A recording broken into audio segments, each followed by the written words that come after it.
Olá, pessoal, boa noite, tudo bem? É um prazer imenso estar aqui participando da Semana Moonshot, a semana pedagógica mais bombada que tem aí para os professores. Meu nome é Valneide Massetti e vim aqui conversar com vocês hoje sobre um tema bem relevante, que muito se fala, que é sobre a personalização do ensino, criando trilhas inclusivas, educativas, mais significativas, com uma personalização do ensino em formato bem divertido e dinâmico, onde a gente vai aqui aprofundar um pouquinho mais sobre como fazer essa trilha. Então, eu te convido agora para participar ativamente comigo nesse momento, conhecendo um pouquinho como funciona essa trilha que eu vou passar para você, e você pode testar aí na sua escola, testar em sua sala de aula, e depois compartilha comigo, que eu vou ter um prazer imenso de saber como foi a sua experiência, o que foi que você proporcionou, como que essa nossa pequeno momento, essa nossa pequena palestra, ela contribuiu com a sua prática. Então, vamos lá?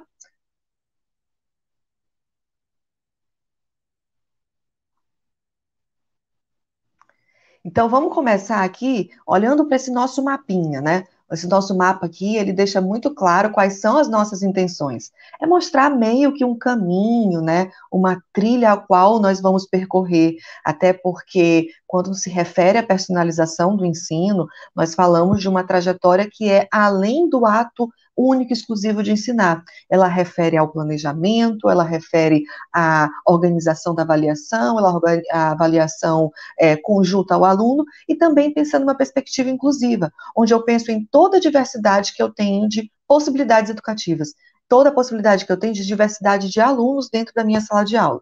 Começando aqui, a gente começa por onde? A gente começa por pensar por conceitos. A gente vai começar por desmistificar alguns conceitos, principalmente relacionados ao ensino e à aprendizagem, onde eu entendo que o ensino ele parte de alguns processos importantes e esse ensino ele passa por pensar no objetivo, em um ambiente formal que exige uma mediação que deve ser exponencial, ou seja, eu posso replicar de uma maneira micro para o macro e ainda pensar que esse é um processo que eu preciso avaliar. Então, vamos recapitular? A perspectiva, quando eu falo em uma personalização do ensino, quando eu penso em construir trilhas para que eu construa um ensino mais personalizado, específico para o meu estudante, que possa criar diferentes formas de aprendizagem, diferentes experiências de aprendizagem, eu perpasso por um ensino que eu consigo visualizar de uma maneira bem ampla. E daí que nós apontamos esses 5 fatores que são importantíssimos para que eu possa realmente organizar o meu pensamento. Eu passo desse objetivo, de uma excelente mediação, uma mediação que deve ser feita por um profissional que é atento às metodologias ativas, atento à aprendizagem criativa e atento à empatia. Então, todos esses critérios, eles são estabelecidos ou são pensados quando nós queremos pensar em um ensino de fato colaborativo e personalizado. Daí que, como nós já compreendemos que o processo de ensino e aprendizagem, embora eles sejam correspondentes, eles não são sinônimos, nós temos que compreender que são processos que ocorrem independente. Então, eu já compreendi como nós podemos traçar estratégias diferentes de ensino, pensando em 5 pontos importantes para a construção desse ensino. Agora, eu tenho que pensar também como que ocorre o processo de aprendizagem. Esse estudante, e eu mesmo, enquanto profissional da educação, como eu aprendo? Como esse meu estudante aprende? Como que esse ensino, baseado nesses 5 princípios, pode facilitar a aprendizagem do meu estudante? Primeiro, parte do princípio que eu tenho que compreender o processo da aprendizagem. E aí eu penso que a aprendizagem, ela é um processo neuropsicossocial. Então, vamos lá. Ela é um processo neuro quando eu compreendo que é um processo que ele é biológico. Ele é um processo neuronal, onde se estabelecem conexões diferenciadas, onde os estímulos que são apresentados para o meu estudante vão ser captados de diferentes áreas cerebrais. Então, eu compreendo que a aprendizagem é um processo neuronal também.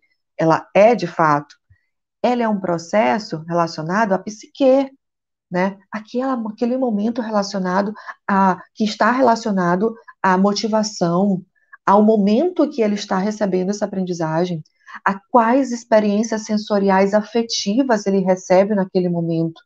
Isso tudo marca, né, a forma como há a aprendizagem. Ela é um processo que está relacionado também ao desenvolvimento cognitivo, que é aquele não só de fazer, mas de saber fazer e ter maturação para fazer. Então, só para a gente citar um exemplo claro, imagina que eu vou ensinar para uma criança de 5 anos operações complexas. Não dá, porque o seu processo cognitivo ainda não tem maturação para o saber fazer, ainda que eu explique de maneiras mais simples possíveis, né? Então, nós temos que respeitar o desenvolvimento cognitivo também. E óbvio que também a aprendizagem é relacionada ao desenvolvimento, aspecto social. E esse aspecto social está muito relacionado ao ambiente que ele vive, às estimulações ambientais que ele recebe, às estimulações do próprio ambiente familiar e de convivência, de um modo geral, que esse estudante permeia. Então, imagine, o nível de estimulação, o nível de a aceitação da aprendizagem vai ser muito mais fácil para uma criança que tem mais estímulos no seu ambiente social, que aquilo ali é comum para ela, todos os momentos são de aprendizagem, do que para aquela criança que fica constantemente no celular, constantemente no computador, está fazendo uso ou mau uso, né, a gente pode dizer dessa forma, das redes, né, que seriam de apoio, está fazendo rede como se fosse descanso eterno, ou uma rede de deixar menino quieto. Então, assim, a ideia de construção, como nós havíamos conversado aqui no começo, parte do princípio de eu entender que a aprendizagem ela é um fenômeno complexo e que exige compreensão, que são aspectos coordenados. É pensar que todos aqueles 5 aspectos que nós citamos lá sobre como construir o ensino tem que estar correlacionado para que ocorra uma aprendizagem considerando esses aspectos complexos da aprendizagem. Daí que nós compreendemos que a aprendizagem ela ocorre de diferentes maneiras para o receptor, né? Para o nosso estudante. Há aquele estudante que ele tem uma aprendizagem mais visual, há o estudante que tem uma aprendizagem mais auditiva, outro que é sinestésico, ele carece de atenções sensoriais, há aquele mais atento às leituras, aquele mais atento à escrita. Então, nós chamamos isso de estilos de aprendizagem. E como eu falei lá no nosso início, no nosso despertar, o nosso objetivo hoje, nessa nossa pequena palestra aqui, nesse nosso pequeno momento aqui de conversa, é justamente pensar em uma proposta de ensino mais inclusiva, pensando que dentro da nossa sala de aula, nós temos alunos público-alvo da educação especial que carecem de estilo, que têm, na verdade, que têm estilos de aprendizagem diferentes, né? São aqueles que carecem de uma atividades mais sinestésicas, com informações mais sensoriais, dependendo do nível. Ou eu tenho aqueles estudantes que estão com altas habilidades, com características de superdotação, e eles carecem já de uma suplementação, porque talvez os seus estilos de aprendizagem sejam combinados. Pensando também nos nossos estudantes com dificuldades de aprendizagem, que apresentam estilos de aprendizagem diferentes, que também precisam ser combinadas. Estudantes com desenvolvimento típico, que às vezes têm dificuldade de compreender um único estilo de ensinar. Ficou claro até aqui? Porque se nós pensarmos que aquele ensino, para ser pensado de uma maneira personalizada, eu não posso pensar em uma maneira unicamente expositiva. Se nós fecharmos a aprendizagem de uma maneira unicamente expositiva, nós acabamos por privilegiar um aspecto da aprendizagem e desfavorecemos o outro aspecto.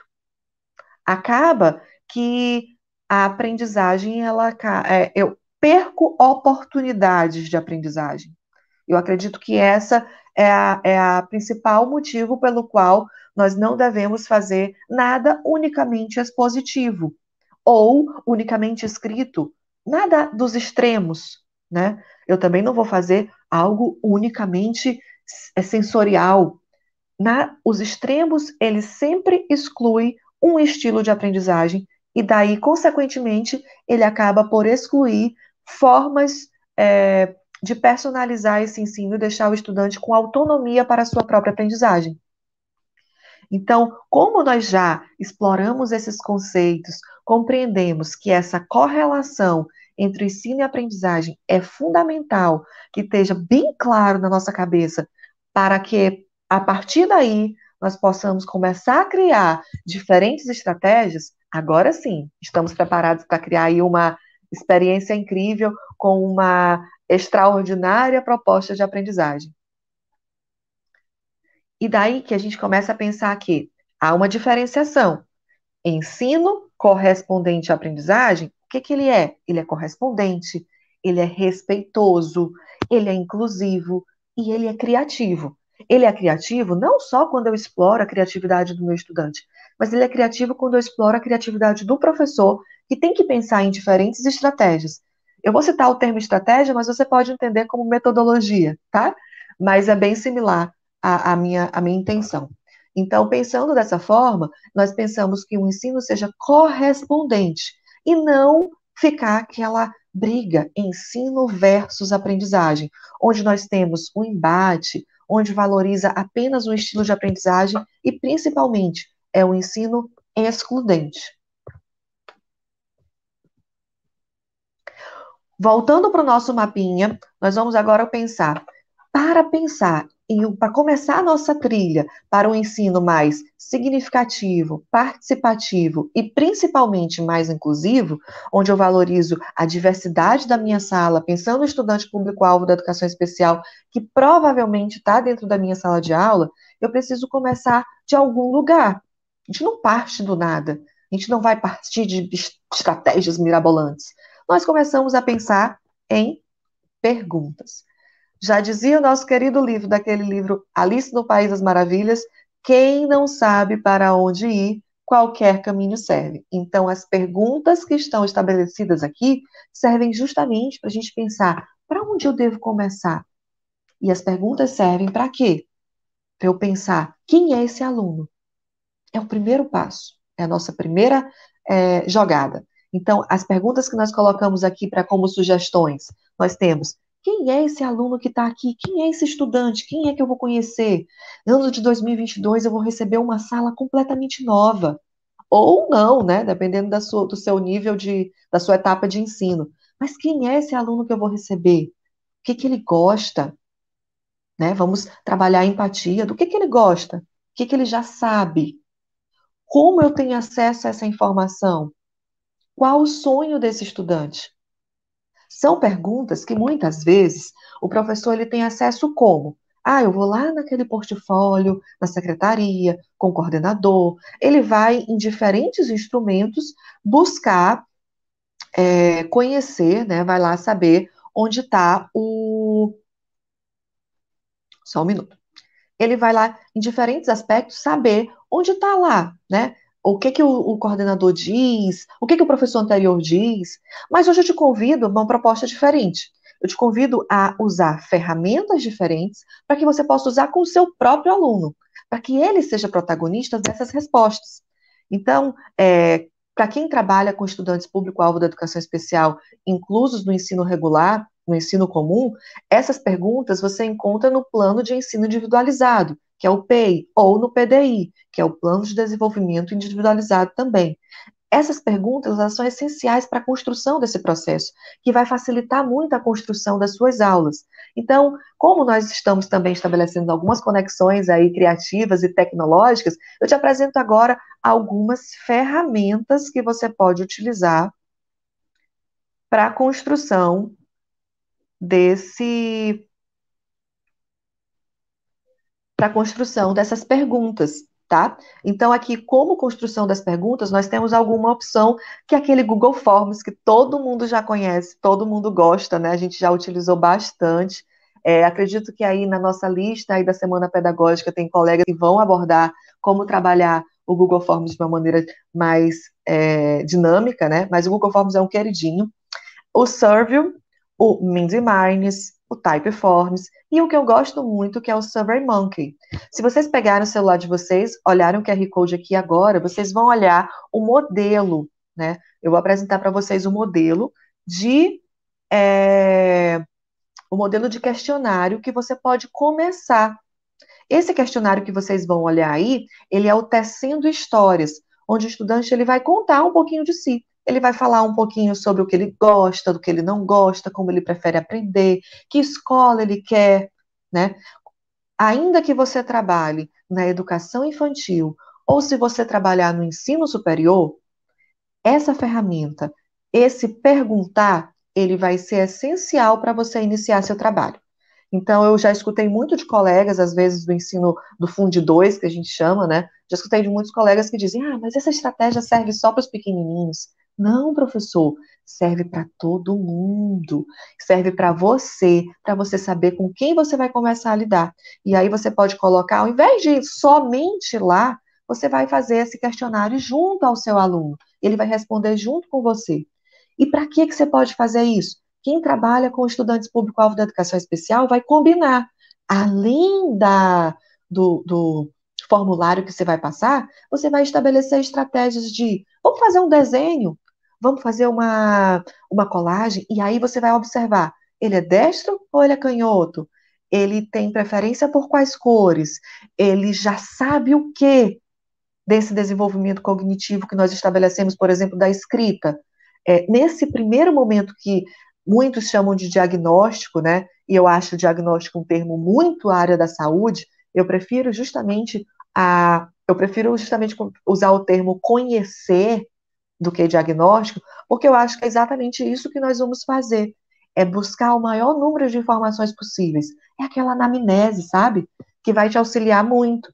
Então, olha lá essa ferramenta, pode utilizar, pode copiar, ou utilizar outras perguntas. Eu gosto muito do Server por conta das da metodologia, da dinâmica das perguntas, do layout que fica. Mas o Forms atende super bem a esse propósito também, tá?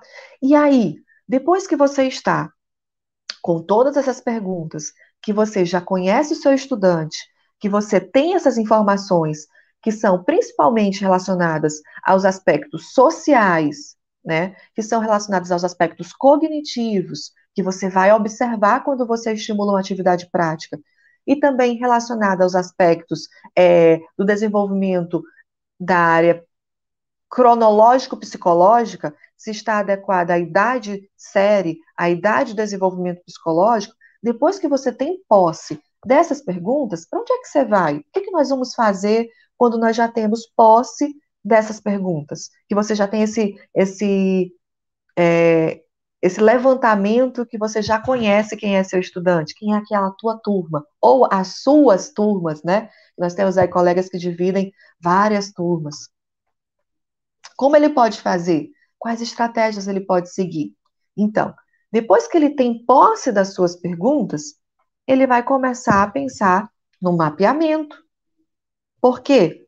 Porque os gráficos vão mostrar aquilo que é essencial, né? Quem é da área das exatas aí está adorando essa parte agora, porque de fato os gráficos eles são essenciais para nos mostrar aquilo que nos salta aos olhos e que muitas vezes, quando a gente coloca muito de forma subjetiva, fica despercebido.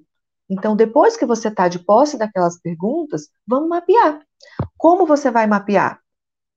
Se você utilizou ferramentas que nós apresentamos aqui anteriormente, o Google Forms, o SurveyMonkey, o Google Chat, o Canva ou o Infogram, para fazer o seu gráfico, para você observar lá, principalmente o Forms e o Survey, que já tem, deixa eu mostrar para vocês aqui como é que ficou, só um exemplo. Depois que você tem apresentando, porque o server também ele mostra, ó, ele tem aqui a análise de dados similar ao do Google Forms.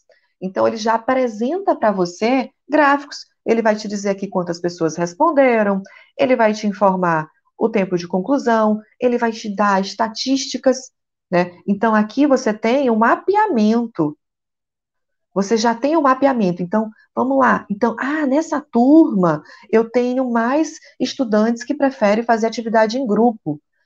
Eu tenho nessa turma mais estudantes que têm indiferença pela escola.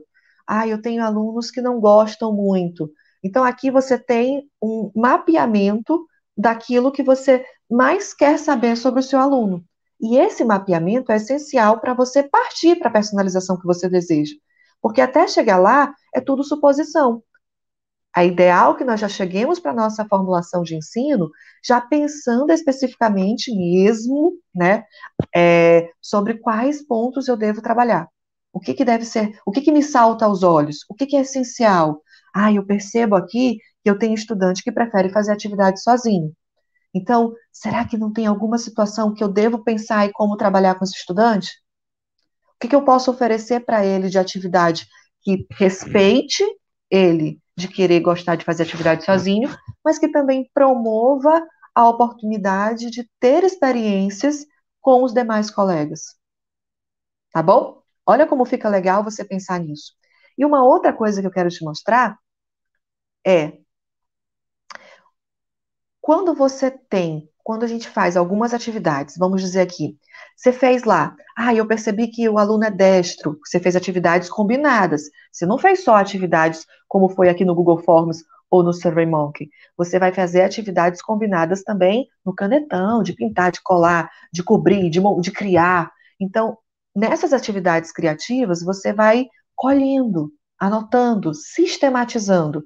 Daí que você não tem gráficos prontos, como é o caso do Forms e do outro, que apresenta gráficos prontos. O que você faz? Vou te apresentar esse site aqui.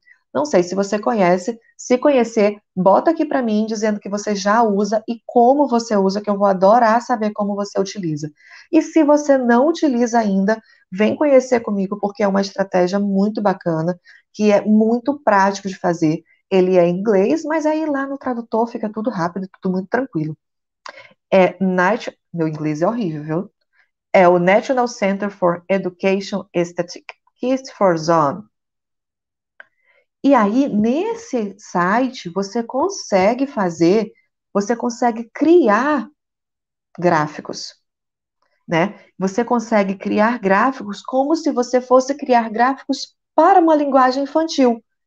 E aí eu volto a dizer para você, mesmo que você trabalhe com ensino superior, vai ser excelente trabalhar gráficos, porque você pode compartilhar com a turma, dependendo do grau de maturidade. Não aconselho compartilhar gráficos para estudantes de nível médio, ensino fundamental, porque eu acho que talvez gere uma exposição da resposta do estudante. Mas aconselho quem trabalha no nível superior compartilhar essas estatísticas para que gerem um conhecimento da turma. Acho que fica interessante. E aí você consegue criar aqui, ó, gráficos muito intuitivos, onde você consegue colocar de barra, de linha, de área, enfim. Você consegue criar, a partir das perguntas que você colheu, você consegue criar aqui gráficos maravilhosos de uma maneira muito simples, tá bom?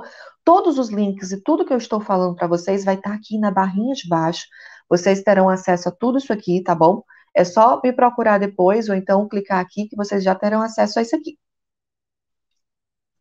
E aí, Valneide, depois que eu já tive acesso, eu já mapeei, eu já sei quais são as ferramentas. Desculpa, eu já perguntei, já mapeei, já fiz esse acesso com as ferramentas. E agora? Para onde é que eu vou? Né? Nós vamos agora para outra etapa, que é justamente o planejar. Percebam que até agora eu não tive contato, eu não tive um direcionamento, porque agora que vem a chave. Como diz aqui, né? Agora que vem o ouro, né? Porque esse planejar é que vai trazer as especificidades que existem dentro do planejamento para o ensino personalizado. Há uma certa mistificação em muitos colegas que eu já ouvi que associam como sinônimos a personalização como recurso. Então, para personalizar o ensino, o que eu faço? Eu ofereço recurso. Para o aluno que tem deficiência auditiva, eu ofereço imagens. Para o aluno que tem deficiência visual, eu ofereço aspectos sensoriais. Para o aluno que tem TEA, transtorno do espectro do autismo, eu ofereço uma combinação de imagens e palavras de uma forma que eu possa ser pelo PECS ou pelo TEACH. Enfim, há uma ideia de que personalizar é oferecer recursos, e na verdade não é. Personalizar é planejar diferentes estratégias que possam fortalecer a autonomia desse estudante. A nossa intenção é que ele possa fazer uma meta-reflexão. Vocês lembram lá no começo, quando nós começamos a falar, e nós falamos sobre é, a aprendizagem é um processo complexo neuropsicocognitivo social? Então, se ela é um processo complexo bio-neuropsicossocial, eu tenho que pensar que o meu planejamento também tem que abordar essas características. Ele tem que ser, vamos lá, ele tem que ser simples e, ao mesmo tempo, explorar atividades complexas. Porque aquele estudante que carece de um apoio maior, ele pode ficar naquele simples, mas cumprindo os objetivos, e aquele estudante que ele já compreendeu o conteúdo, ele tem características de curiosidade, ele quer saber mais, ele tem escala para conseguir crescer. O nosso planejamento, para ser personalizado, ele pensa dessa forma. Então, parece um bicho de sete cabeças, a gente fica pensando assim, meu Deus, mas como eu vou fazer é muito difícil, vai ser um planejamento imenso. Na verdade, nem não é. Porque muitas vezes a nossa cabeça é muito centrada na nossa verbalização, do que o professor produz. E a ideia de personalizar é justamente o contrário. É o que o aluno vai fazer, é o que ele vai produzir, como ele vai definir. Olha como muda aqui o mindset? Mudou aí? Aqui mudou. E aí, assim, eu gostei, eu amei essa frase que eu olhei na internet, eu trouxe aqui para a gente compartilhar ela. Essa frase que diz assim: planejar é trazer o futuro para o presente. Olha que frase impactante. Eu achei essa frase super impactante para a gente, né? Porque planejar é trazer o futuro, o que que nós esperamos, o que que nós gostaríamos e principalmente o que que meu aluno poderá fazer para o presente. Daí que se eu quero planejar o futuro aqui no presente, eu tenho que considerar várias saídas. Nós compreendemos que a aprendizagem ela é em rede, ela não acontece em uma única via. Por isso, o meu planejamento também não deve ser em uma única via. Vamos pensar em como? É, eu não tenho receita de bolo. Aqui a gente não está apresentando, olha, faz assim que dá certo. Não é essa a intenção. Na verdade, a intenção aqui é te mostrar possibilidades diferentes, estruturas diferentes. O que que nós podemos pensar juntos? O que que eu já faço aqui? O que que você já faz aí? E aí nós vamos estabelecendo conexões, né, sobre propostas positivas. E aí fica legal. Então, o que que você deve considerar? Vamos ver aqui. O que que você deve considerar quando você for construir uma estratégia de ensino personalizado? Você deve pensar em estilos diferentes de aprendizagem. Então, se lá naquele meu mapeamento eu percebi que eu tenho mais alunos que têm uma aprendizagem mais visual, ele tem uma aprendizagem mais visual mesmo, então eu aproveito para estimular tanto a aprendizagem visual, mas eu oportunizo um colaborativo. Ele também tem que ser flexível. A gente não está fazendo nada engessado. Não é porque que você planejou aqui que o aluno ele deve, sei lá, construir um castelo. Um exemplo. Que chegando na hora você percebeu que não. Um castelo não combina com esse momento agora. Talvez fosse melhor nós construíssemos uma música. Aí sim, ele é super flexível. Então, é entender aquele momento, é aquele time. Eu planejo o futuro, mas eu tenho que pensar que as condições são do presente. Lá atrás, naquele momento, você não conhecia as condições. Então, seja flexível no seu programa. Mas a flexibilidade não pode fazer com que você fuja completamente. A ideia é que você dê um salto com o pé preso. Boa essa, né? Com o pé preso. E, óbvio, pensando em tempo. É algo que muitas vezes eu percebo que alguns colegas, e essa foi uma dificuldade minha, confesso, durante muito tempo, a questão de como estipular esse tempo, né? Então, tempo é um dos momentos que a gente tem que realmente pensar.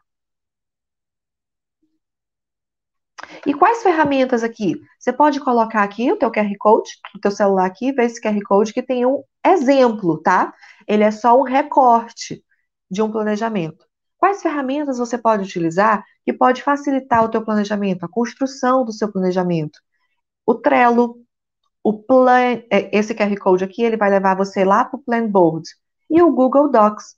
O Planboard e o Google Docs, você pode fazer eles de forma colaborativa e é excelente. Você vai ter aí uma excelente experiência ao construir um trabalho colaborativo com aquele professor que você divide sala, com aquele colega que está dividindo turno com você. Então, vocês podem utilizar essas ferramentas para a construção desses momentos. E fica muito legal. Deixa eu compartilhar aqui, só para que você veja a tela inicial.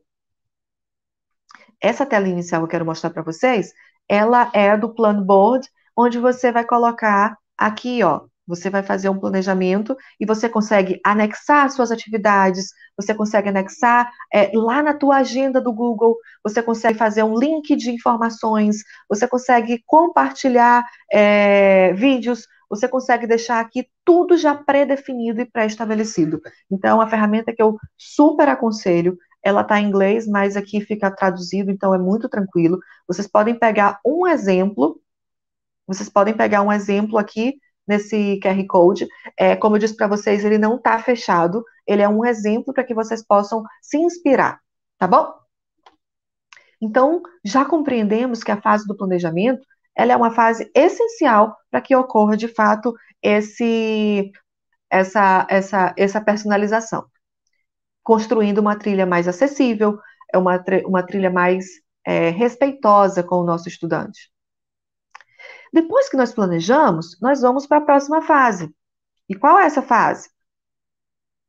É a fase da execução.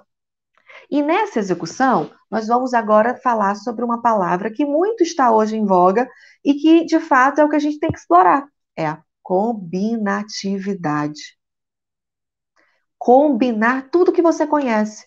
Professor, eu tenho certeza que você passou aí o ano inteiro pesquisando diferentes tipos de estratégias, mas que essas estratégias tecnológicas, de metodologias ativas, podem ser combinadas com aquelas estratégias que você já estava acostumado a fazer há um período atrás, que são consideradas as tradicionais. Porque a gente não avança excluindo o passado, a gente avança combinando. Então, quando se refere ao meu planejamento, quando eu vou executar, eu penso na combinatividade. E aqui eu tenho, o que seria isso? Diferentes estratégias. Imagine que você é professor de matemática e está trabalhando formas geométricas, né? Seja ela lá no Fundamental 1, ou seja lá no ensino médio, formas geométricas. Se eu percebi lá no meu planejamento que eu tenho diferentes níveis, eu aqui apresento diferentes estratégias. Então eu posso colocar, eu vou colocar aqui, gente, eu tenho uma atividade. A tarefa é resolva essa equação. E aí eu tenho uma tarefa com objetivo único, mas que o estudante pode apresentar com diferentes estratégias. Ele pode apresentar as respostas de diferentes maneiras. Aquele estudante que carece de um pouco mais suporte, um pouco mais apoio, ele vai ter o suporte necessário para que ele possa responder, respeitando a sua aprendizagem, e aquele estudante que já passou, que já compreendeu aquilo, ele pode passar por essas e outras etapas. E aí eu consigo apresentar diferentes estratégias. Adaptado e flexibilizado, principalmente para aqueles que carecem de uma adaptação, pensando que, resolva essa equação é a atividade norteadora, mas eu posso adaptar essa equação para que eu possa respondê-la de uma maneira diferente. Eu posso responder essa equação aqui numa forma prática, não somente de uma forma intuitiva, não somente de uma forma abstrata, conceitual, escrevendo fórmulas. Aquele meu professor que fala sobre biologia, aquele colega que fala de português, eu tenho que pensar em diferentes formas adaptadas ao qual eu posso colher essa informação do meu estudante. Como eu saberei que ele aprendeu nessa execução da tarefa, da atividade? Prazos e combinados. Gente, é muito importante que na execução eu estabeleça prazos e combinados. Aquele que não conseguiu cumprir, ele vai ficar mais atento para a próxima vez. E aquele que conseguiu cumprir se sentirá respeitado por ter cumprido. Aquele que não conseguiu cumprir, ele já vai pensar antes e se você vai começar a analisar esses diferentes níveis que nós apontamos. E aí a gente vai pensar agora em estratégias que possam fazer com que ele cumpra o prazo. Atividades mais mão na massa, né? Quando nós colocamos as ferramentas tecnológicas, que são maravilhosas e que eu estou me apaixonando cada vez mais por elas, mas a minha paixão mesmo, a minha grande motivação é a aprendizagem criativa, é a mão na massa mesmo, é quando o aluno se põe para criar, quando nós colocamos situações para que ele se permita criar, tá?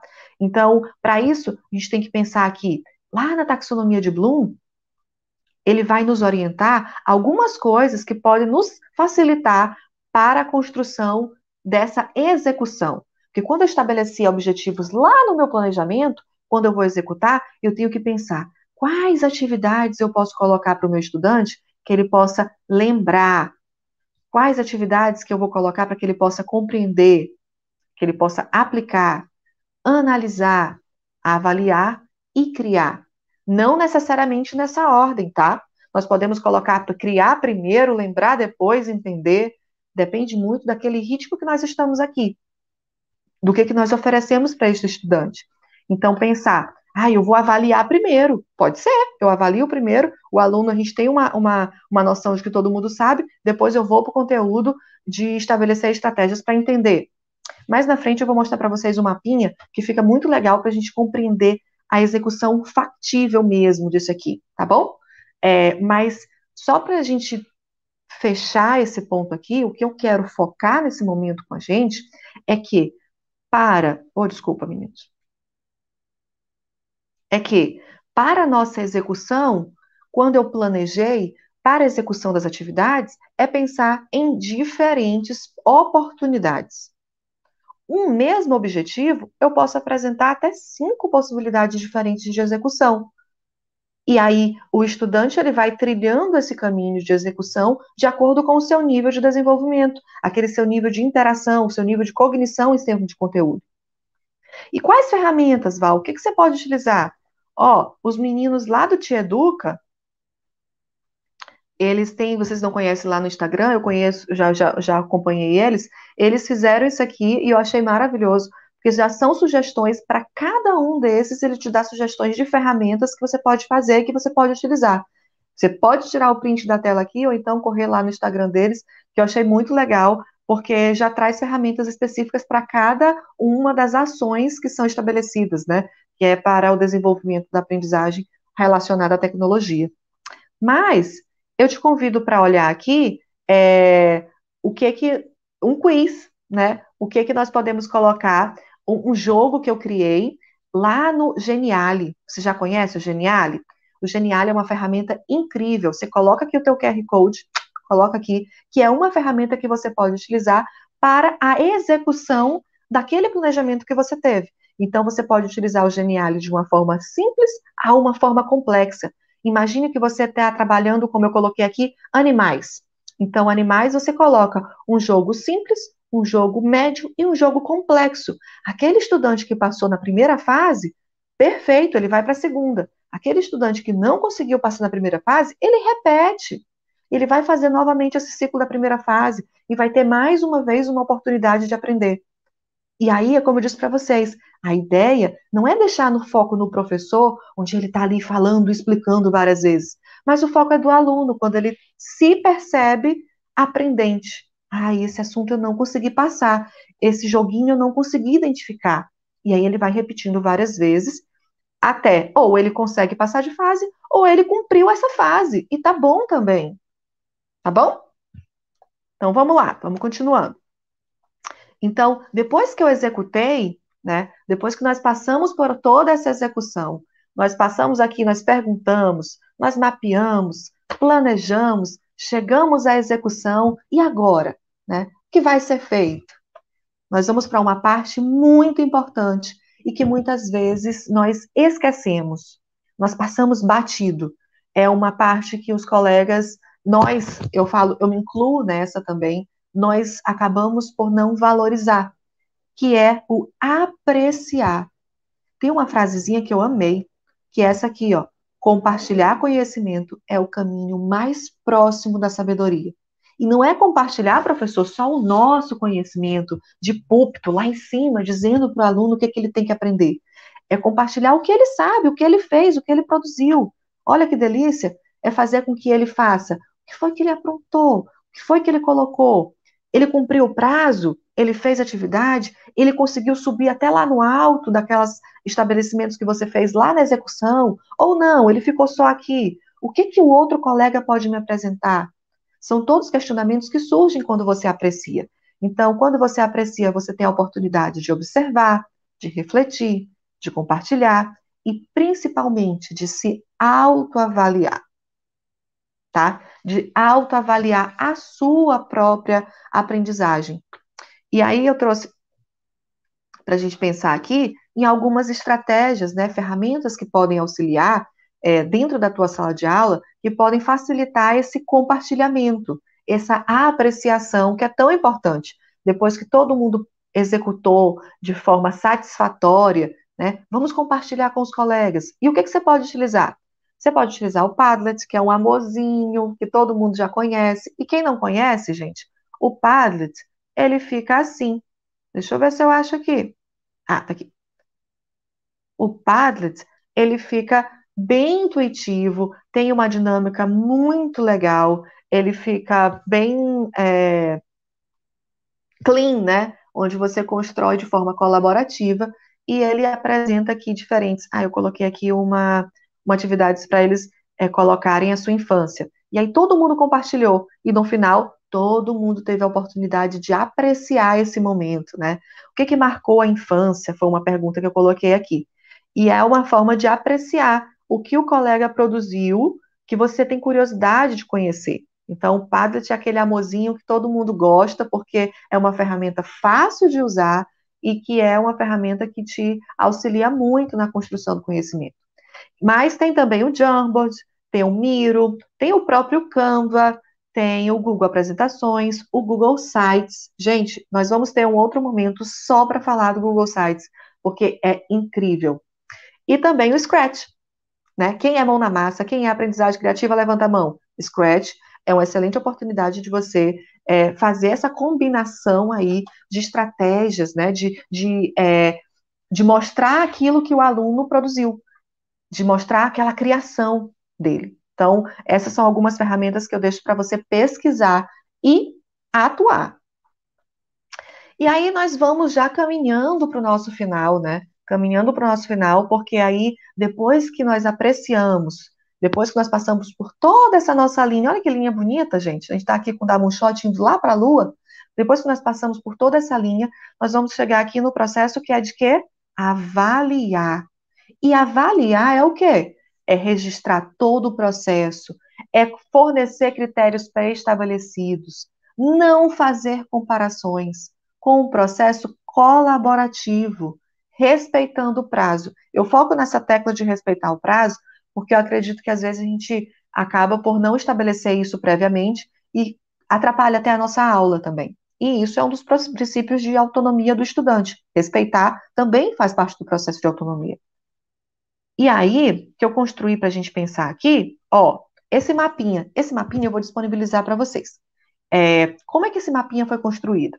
Quando você for pensar na personalização do seu ensino, que você vai construir na sua escola, na sua sala de aula, e vai me contar depois como você fez, como é que você vai planejar? Você vai pensar assim: eu tenho um conteúdo, ok? Então, aqui, quando eu tenho esse conteúdo, eu conheço o nível de conhecimento do meu aluno?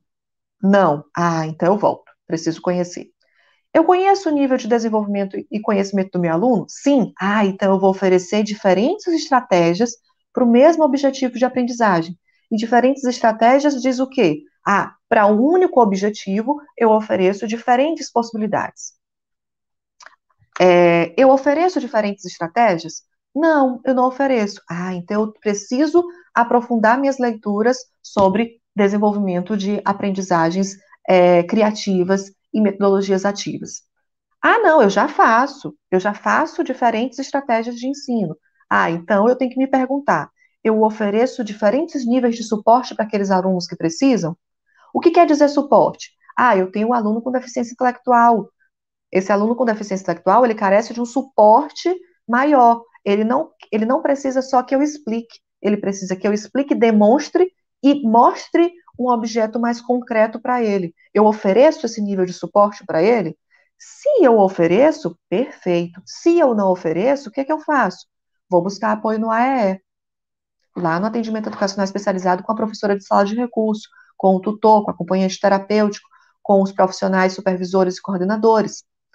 Ah, eu já ofereço, não, eu conheço os níveis de suporte, eu já estabeleço níveis de suporte diferentes. Então, eu parto para a próxima pergunta. Eu estabeleço previamente os critérios avaliativos ou não? Os meus alunos são pegos de surpresa. Ah, eu nem sei o que o professor está avaliando, eu nem sei o que ele espera de mim. Eu fico naquela expectativa sempre negativa. Ai, meu Deus, será que eu não sei de nada? Eu não sei o que ele espera de mim. Então, se você, não, eu já converso com os meus alunos, eu já digo para eles, olha, eu vou avaliar pontualidade, assiduidade, participação, eu vou avaliar a participação escrita, oral, eu vou participar do desenvolvimento em grupo, eu vou avaliar se você conseguiu resolver a atividade B e C, se você já estabeleceu previamente esse contato com o seu estudante, perfeito. Então, você continua no caminho do sim. Se você não, eu não faço estabelecimento de prévios combinados, o que você vai fazer? Começar a estabelecer os critérios. Se você já estabelece um combinado prévio, você tem que se perguntar: eu elaboro uma avaliação que respeita o nível de conhecimento do meu aluno, ou eu faço uma avaliação única para geral? É uma avaliação para aquele aluno que tem um desenvolvimento cognitivo típico e uma avaliação, a mesma avaliação para aquele aluno que tem deficiência intelectual, por exemplo, aquele aluno que carece de suporte. É a mesma avaliação? Se é a mesma, então você precisa rever todo o mapa. Por quê? Eu preciso conhecer o meu aluno, eu preciso voltar para o começo. Ah, não, eu já faço isso. Não, a minha avaliação é diferenciada. Eu estabeleço diferentes critérios. Aí, parabéns, você é um professor inclusivo. Você construiu aí todo um mapeamento, toda uma estrutura, uma estratégia para que o seu aluno seja respeitado, para que essa aprendizagem dele possa ser mais criativa e para que ele possa ter uma experiência marcante em sua vida, para que esse aprendizado possa ser de fato para a vida dele. Então, esse mapinha aqui foi feito especialmente para a galera da Moonshot, para falar justamente sobre essa nossa construção de trilha. E aí, já finalizando, morrendo de vontade de conversar um pouquinho mais com vocês, eu vou dizer para vocês um pouquinho, né, sobre as trilhas que me trouxeram até aqui, né? Como eu falei lá no Conheço, eu sou a Valneide Massete, sou mãe apaixonada, sou pedagoga, sou mestre em ensino, sou especialista em educação especial inclusiva, curiosa aí pela educação, aprendizagem criativa, metodologias ativas, tecnologias digitais, enfim, sou aquela que incansável, aquela que quer sempre buscar um pouquinho mais. E está aqui hoje justamente para isso, para compartilhar com os meus colegas que estão aí espalhados pelo Brasil todo, que estão aí buscando ferramentas, que estão aí buscando formas diferentes de ensinar e também de aprender. Então, eu fico imensamente feliz por estar aqui. E aí, você me encontra aonde, né? Como que a gente vai conversar mais sobre esse tema? Como que eu posso te ajudar mais, como você pode compartilhar, se você aplicou esse mapa, se você fez tudo isso, né? Você me encontra aqui mesmo na Moonshot, eu não vou largar esses meninos de mão, não, eu vou estar sempre com eles por aqui, então, na Moonshot você me encontra, mas se você quiser um contato mais próximo, você também pode me encontrar aqui lá no Instagram, o meu Instagram profissional é o eduvalma7, ou nesse contato que você pode mandar mensagem que eu vou ver sim, para a gente conversar muito, estabelecer outras conexões. Então, pessoal, é um prazer imenso que eu vou encerrando esse nosso momento, né? Essa nossa troca aqui, e vou convidando vocês também para assistir todas as demais, mais de 60 palestras que tem aí com a nossa Semana Pedagógica da Moonshot. Obrigadão, espero que você tenha gostado. Deixa seu comentário, fala comigo mais tarde, que eu vou ter um prazer imenso estar com você. Cheiro!